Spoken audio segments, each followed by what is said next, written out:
Hi and welcome back to the Elm Close Garden. In this video, I will show you how to deadhead your red hot poker plants. Red hot poker plants produce these beautiful tubular flower spikes that come in a variety of vibrant colours, including reds, oranges, yellows and stunning colour gradients. Deadheading these plants is quick and easy. It provides two important benefits. First, it helps tidy up the plants by removing spent flower stalks that are no longer looking their best. And second, it prevents the plant from putting energy into producing seeds, allowing it to focus on creating more blooms throughout the season.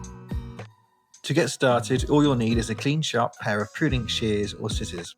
Look for the faded flower stalk and follow it down to the base of the plant. Once you've located where the stalk emerges from the foliage, simply make a clean cut as close to the base as possible. And that's it. Deadheading red hot poker plants is a simple maintenance task that helps keep your plants looking neat and encourages continued flowering all season long. So as you can see after previous deadheading, I've got new flower stems already appearing, so hopefully in the next couple of weeks it will produce some more beautiful yellow flowers. I hope you found this video useful.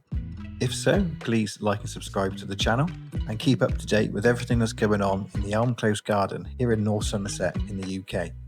Cheers!